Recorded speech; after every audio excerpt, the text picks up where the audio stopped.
captured that and called it sustainable infrastructure. So this is captured in our 5-year strategy as sustainable infrastructure. This is not a new concept. Most of the multilateral banks have a very strong focus on sustainability. The bank was formed during a year in 2015 where the world's lenses were very much focused on sustainability. Firstly, the United Nations adopted the Sustainable Development Goals in 2015.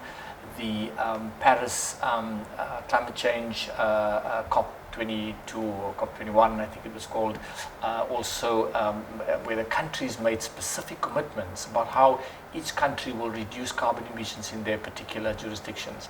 So the focus of the bank on sustainable infrastructure is not just an isolated sort of phenomenon of the BRICS countries. It speaks to the priority that sustainable development is receiving globally in terms of overall economic governance.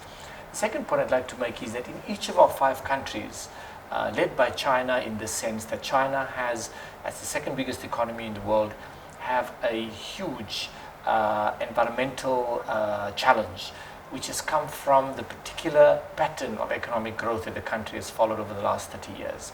The economy, as you know, has grown probably the most dynamic development in the world over the last 30 years has been the rise of China, but that has been done against the backdrop of significant damage to the environment as well as to public health. So what you have today is huge challenges with respect to the quality of air, quality of water, and the environment in general, pollution and so on. So the bank is hoping to contribute towards the green development of our member countries. And the focus on renewable energy is something that is central to each of our member countries. The fact that the bank has done almost 90% of its first, 100% of its first 5 projects in energy is a reflection of the priority that our member countries is placing on the environment, on reducing the carbon footprint in their countries, on helping their economies transition towards a low carbon intensive growth path. The first one I would say is our focus on sustainability, which I already highlighted to you, and this is in line with many of the development banks, but in our case sustainable development is enshrined in our articles of agreement. The second part of how we're hoping to be different, we would like to explore the extent to which we can raise local currency funding and then on-lend in local currency for our respective member countries. So what does that mean? In the case of China, instead of only providing US dollar loans, we will have the flexibility to provide loans in renminbi. Third area I would argue is what we call country systems. And here the point is that we are not imposing any environmental, social sort of standards onto countries. We are hoping to implement the existing policy, regulatory and legal standards that exist in each country. It's very important that we respect the unique institutional form of each of our member countries. We don't come to China and impose standards that have been developed globally as best practices and say they've got to have these standards around resettlement of people or water quality or pollution, etc. Each country have very unique characteristics. So I would say sustainability, local currency funding, country systems would be 3 of the core areas. And fourthly, maybe I would also say we want to, as an institution, be innovative in our business model, where we are constantly open to innovation, open to new ideas, be agile, be nimble, and not have a fixed set of products that we propose. So that openness to new ideas and openness to innovation will allow us to partner with other institutions.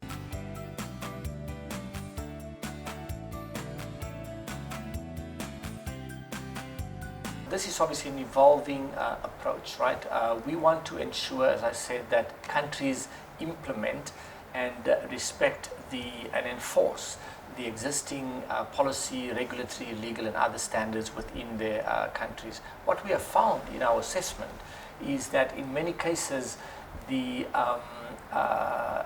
a perception that country standards, or rather that environmental standards, let's take China as an example. When I go to give talks these days, I often ask people to, by show of hands, who thinks that China's environmental standards are low and who thinks that it's high. And most people would say, for example, that the standards are low, right? And that is, again, a misperception, right? When you speak to the environmental experts, you will discover that it's not the standards in China that is the challenge. The reason why we have pollution, the reason why we have much higher levels of pollution in, for example, in this country, is not because China got low standards. The standards are not always enforced.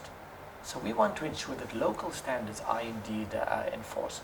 We do, however, also have NDB policies on environmental, social and labor standards, and we want the principles of those standards to be adhered to.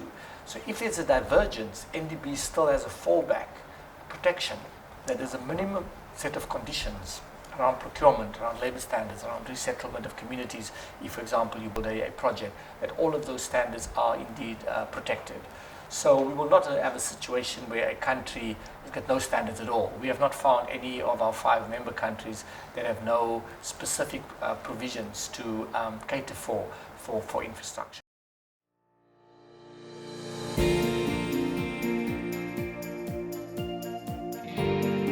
So the green bond principles, as you correctly point out, are quite broad, but PBOC guidelines are a little bit clearer in this regard. So firstly, PBOC has set out in its guidelines also a requirement on the bond issuer to have an audit process, an audit trail. So in our case, we've appointed an audit firm, Ernst & Young, for example, has been appointed by us. So what they do is they do a verification that the projects that we have identified are indeed green and comply with the definition that PBOC has set out in its guidelines.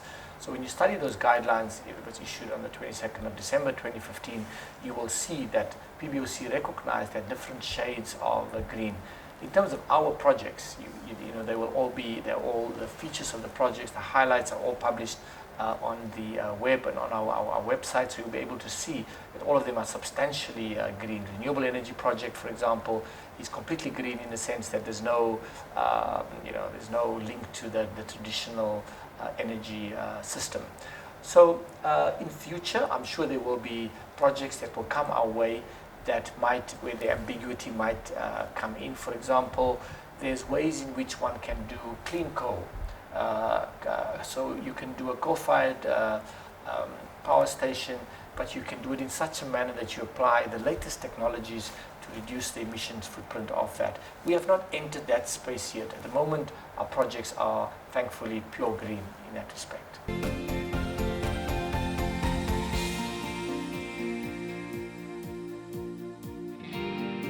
Our focus is around sustainable infrastructure. We now will have, by the end of this year, 150 professionals working in the bank. It will grow to about 240 next year. Part of this growth will also entail us developing very focused sectoral expertise, which my colleagues in operations are responsible for. It's focused expertise in, let's say, environmental areas, in water, in sustainable transport, and so on. And it will also involve developing focused policies in each of those areas. So at this stage, we do not have a focused energy policy, right? But it is part of future design of the institution.